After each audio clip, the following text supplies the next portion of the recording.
புகுத்தினான். தொழில்துறை துவங்கிட நுட்பங்கள் பல புகுத்தினான். தன் பெயர் தவறாது பயன்படும் என்று எண்ணி தாயையும் தனி வீட்டிலே தள்ளியே வைத்திருந்தான். தகுதிக்கேற்ப பதவி தன்னை தேடி வந்த போதும் கூட தன்னலம் கருதாது தலைவர்களை தேர்ந்தெடுத்தான். நான் கர்ம வீரர் காமராசரின் இளமை பருவம் மற்றும் தொண்டு பருவம் பற்றி பேச வந்துள்ளேன். ஒரு மனிதனுடைய வாழ்க்கையில் இளமை பருவம் தான் மகத்தானது.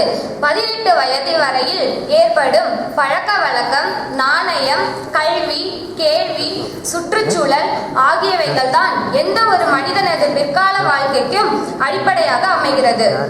தமிழ்நாட்டின் திருத்தொண்டர், தன் நிகரில்லா தலைவன், ஈடு இணையற்ற முதலமைச்சர் என்ற கட்டங்களை தாண்டி பாரத தேசத்தின் பெருந்தலைவர் என்று இன்றும் போற்றப்பட்டு வருகிறார். அது மட்டுமா, காந்தி மகாத்மாவுக்கு பிறகு எளிய தோற்றமும் எளிய வாழ்வும் புனித தொண்டும் சத்திய வாக்கும் நேர்மை கொண்ட நிமிர்ந்த நடையும் படைத்து பாரத மக்களை நேசித்தார். காமராசரை எனது இச்சைக்கு உரிய பச்சை தமிழன் என்று பெரியார் பாராட்டினார். காமராசர் ஒருவரை தான் ஆரம்பம் முதல் இறுதி வரை தொடர்ந்து மெச்சி வந்தார் பெரியார். இவ்வாறு இளம் வயதிலே நாற்றுப்பட்டுடன் இருந்ததால் இன்றும் அவர் புகழ் நிலைத்து நிற்கிறது.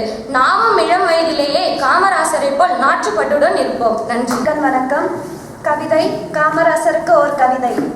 நீ பிறந்தபோது வானில் ஏதும் நட்சத்திரம் புதிதாய் தோன்றவில்லை. ஆனாலும் எங்களை ரட்சிக்க வந்த தேவதூதன் நீதான். உன் ஜனனத்தில் பூமியில் எந்த பிரளயமும் இல்லை. ஆனாலும் நீ ஒரு அவதாரம் தான். உனக்கு முன்னும் பின்னும் நிறைய பேர். ஆனால் நீதான் தமிழகத்தின் முதல்வர்களில் முதல்வன். இங்கு கருப்பு எம்ஜிஆர்கள் அநேகர் உண்டு. ஆனால் சிவப்பு காமராசர் என்று யாரும் இல்லை. இந்திய தேசத்தின் தந்தை காந்தியடிகள் என்றால் எங்கள் தமிழகத்தின் தாயுமானவன் நீதான். கடைசி வரையில் நீ எந்த சொத்தும் சேர்த்து வைக்கவில்லை. ஆனால் நீதான் தமிழகத்தின் விலை மதிப்பில்லாத சொத்து. உனக்கும் பிற அரசியல்வாதிகளுக்கும் ஒரே ஒரு வித்தியாசம்தான். இவர்கள் செய்ததை நீ செய்யவில்லை. ஆனால் நீ செய்த எதையுமே இவர்கள் இன்று வரையில் செய்யவில்லை.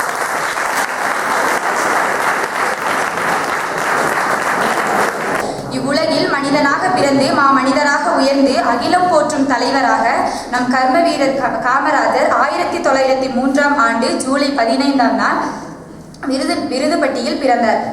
தனது தலை சிறந்த தலைமைத்துவத்தை 9 ஆண்டுகளாக தமிழ்நாட்டிற்கு வழங்கினார் கர்ம வீரர் காமராசர் உடனே அக்குழாயை உடைத்து எறிந்துவிட்டு, முதலமைச்சரின் அம்மாவாக இருந்தாலும் பொது குழாயில் தான் தண்ணீர் பிடிக்க வேண்டும் என்று கூறி அக்குழாயை பிடித்து எரிந்துவிட்டு அவருடைய பொது பண்பை அங்கே வெளிக்காட்டியுள்ளார்.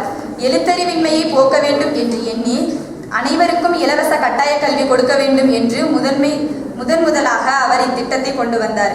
சாதனைகள் பலவும் படித்து மனிதராக வாழ்ந்து மகாத்மாவின் பிறந்த நாள் அன்று மண்ணுலகை விட்டு விண்ணுலகை அடைந்த காமராசர் அழிந்தாலும் அவர் புகழ் இன்னும் அழியவில்லை. கர்ம வீரர் காமராஜர். தமிழனே தலைவணங்கு, தலை கொடுத்த தலைவர்களுக்கு தாழ்ந்து போகாத சாதியை காட்டி துணிந்து நில், உன் தமிழை கண்டு தமிழே எழுச்சியுறும். சிங்க நடையிலே தங்கத் தலைவனே, கல்வி கொடுத்த கர்ம வீரர் காமராசர். உன் சிங்க நடையில் உன் சிறகுகள் விரிந்தன. பறந்து சென்றேன் பள்ளியின் வாசலை தேடி, உன்னை எண்ணிக்கொண்டே. என் எண்ண கதவை திறந்து வைத்த காவியமே கர்ம வீரர் காமராசர். ஏழ்மை உன்னை குறை சொல்லட்டும், வறுமை உன்னை குறைத்து காட்டட்டும், சாதி உன்னை தரம் பிரிக்கட்டும், தாழ்ந்து போகாத தமிழும் தலை கொடுக்க தலைவர்களும் உள்ளவரை உன் உள்ளம் ஊன்றி நிற்கும் கல்வி என்னும் ஊன்றுகோலை கொண்டு தமிழ் கல்வியை படைத்த கடவுளே, தமிழ் கல்வியை படைத்த கடவுளே, தமிழ் உள்ளவரை உன்னை கனம் செய்யும். வாழ்க தமிழ், வாழ்க தமிழ், வாழ்க தமிழ். நான் தமிழ் பிள்ளை, செந்தமிழ் நாட்டின் அகதி என்னும் சாதியை சேர்ந்த தமிழ் பிள்ளை. என் கதை சொல்லுகிறேன் கேளுங்கள், ஈழக்கரை சொல்லுகிறேன் கேளுங்கள். எந்த தகப்பின் கருணான், எந்த அக்காளின் தம்பி நான், எதுவும் தெரியாமல் என் தாயின் காலிடுக்கில் எட்டி பார்த்தேன்.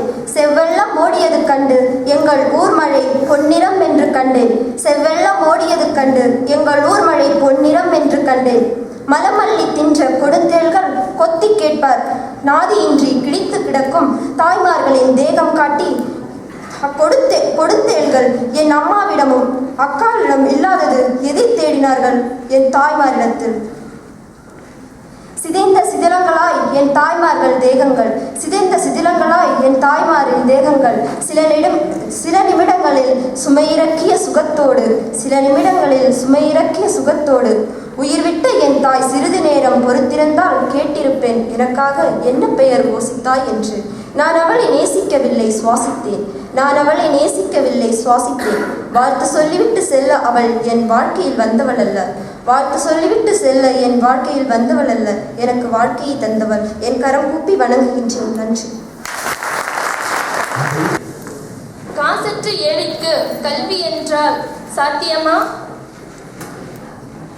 தனியார் பள்ளிகளின் தரத்திற்கு ஏற்ப அரசு பள்ளிகளும் ஆகிடும்.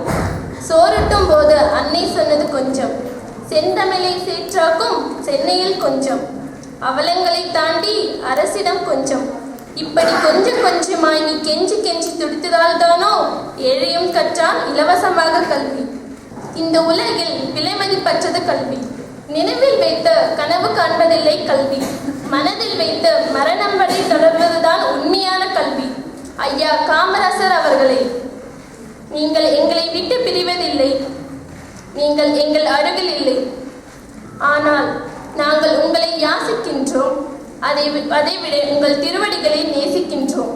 எங்களது மூச்சு காத்தோடு மட்டும்தான் உங்களது உரசல்கள், எங்கள் கல்வி வாழ்வோடு மட்டும்தான் உங்கள் அற்புதமான சத்துணவு திட்டங்கள். எங்கள் உயிர் நீங்கள் இல்லை, அர்த்தம் இல்லாததுதான் எங்கள் பயணம். ஆனாலும் தொடர்கின்றோம், உங்களுக்காக அல்ல, உங்களது மறுஜென்மத்திற்காக. காமராசரை பற்றிய சில உண்மைகள். காமராசர் திண்ணைப்பள்ளியில் தமிழ் எழுத்துக்களை கற்று அதன் பிறகு ஓராண்டு தமிழ் பாடம் கற்றார். முதல்வர் பதவியில் இருந்த போதும் காமராசர் மிகவும் எளிமையான வாழ்க்கையை வாழ்ந்தவர். தனக்கென்று எந்த சொத்துக்களோ பொருளோ சேர்த்து வைக்காமல் வாழ்ந்தார்.